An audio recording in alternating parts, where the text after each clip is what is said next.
La deuxième leçon, c'est de répondre à la question pourquoi est-ce que la science et l'innovation sont importantes, incontournables dans le processus d'un développement socio-économique. Je vais essayer de retracer avec vous l'histoire de l'évolution humaine. Je vous invite donc de jeter un coup de regard en arrière dans l'histoire de l'évolution humaine. Que constatez-vous? Vous allez constater que les groupes sociaux les plus puissants sont ceux qui ont pu réaliser des innovations par rapport à leurs contemporains. Ces innovations leur ont permis d'accélérer leur développement socio-culturel, économique naturellement, en temps de paix, mais surtout d'établir et de maintenir leur suprématie militaire en temps de guerre. Ces tendances continuent de nos jours à façonner le cours de l'évolution humaine.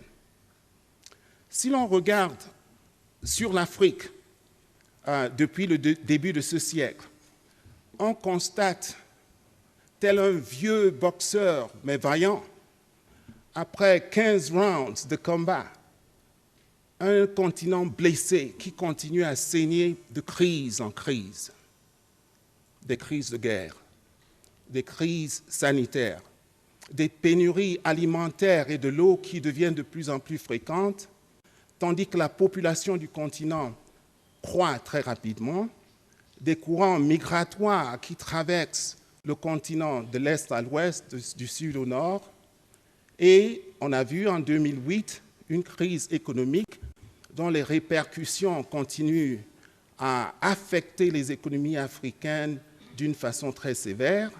Et plus récemment, on a vu des changements climatiques qui s'imposent davantage sur le continent et ses populations. Devant ce contexte, le continent africain n'a aucun choix que de s'engager dans une voie d'une renaissance économique et socio-culturelle, afin de relever les nombreux défis que nous venons de citer. Par ailleurs, lorsque je jette un regard sur le Cameroun, il est vrai que le Cameroun, comme d'autres pays en Afrique, accuse un nombre de retards sur ses projections économiques. Mais je suis très fier d'observer que les phases préparatoires de cette renaissance économique ont bel et bien démarré. Et j'ose croire que la communauté privée, la société civile, l'académie, ont conjugué leurs efforts pour appuyer l'élan du gouvernement qui a effectivement projeté sa vision d'une renaissance économique au Cameroun. La feuille de route de cette renaissance économique est articulée dans un document d'à peu près 70 pages, généralement reconnu sous le nom du plan d'émergence à l'horizon 2035.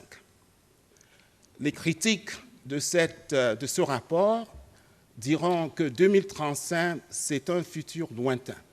Pour ma part, 2035, c'est un point d'atterrissage, mais les forces vives de la nation, vous et moi, devrons concourir pour essayer d'effectuer un décollage en 2015. Et pour cela, que devons-nous faire effectivement pour accompagner la réalisation pratique de ce plan d'émergence? Eh bien, pour répondre à cette question, je pense qu'il nous faut d'abord établir un état des lieux. Et je m'en vais commencer avec vous parce que je vais vous poser 2 questions et vos réponses vont nous donner des orientations par rapport à la conduite à tenir, ce qu'il faut faire pour effectivement accompagner ce plan d'émergence. Je vais vous poser 2 questions et soyez très intuitifs par rapport à vos réponses. Et la première est celle-ci. Donnez-moi la liste de 5 produits importés au Cameroun d'une façon aléatoire.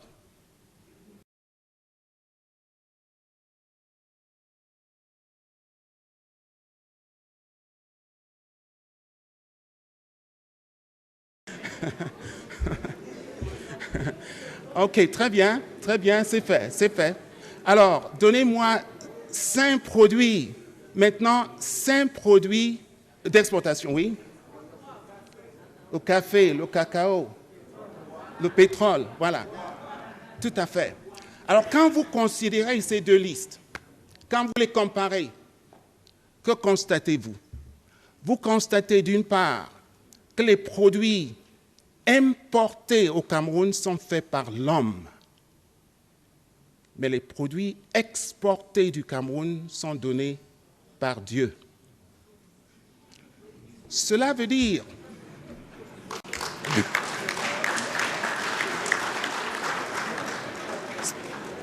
cela veut dire ajouter à ces produits est relativement faible. Et pourtant, c'est dans ces valeurs ajoutées que se trouvent les impulsions de développement d'une économie soutenue et durable. C'est dans ces valeurs ajoutées que se trouvent les dons cachés de la recherche et de l'innovation. J'ose faire une référence biblique qui dit bien que l'homme devrait travailler, vivre à la sueur de son front. Ça veut dire le travail. Les valeurs ajustées, c'est une expression assez compliquée pour dire le travail, en fait. N'est-ce pas? Quand vous regardez la devise nationale du Cameroun, le mot travail est bien encadré par la paix et la patrie. Donc le travail est au centre du développement économique du Cameroun. Alors, nous savons très bien que le Cameroun n'a pas à être condamné à cette situation de déséquilibre entre l'exportation et l'importation, puisque le pays regorge des ressources presque infinies au niveau du sous-sol, au niveau de son sol, au niveau des cieux en matière des énergies renouvelables, le soleil, les pluies, le vent et tout ça, et surtout au niveau de son potentiel humain. Alors, loin de considérer dans cette situation comme une situation de désespoir, on peut plutôt la considérer comme un grand tableau de cibles d'opportunités et d'innovation qui nous permet d'avancer effectivement la cause pour laquelle nous nous réunissons ici ce matin. C'est des opportunités de recherche et d'innovation.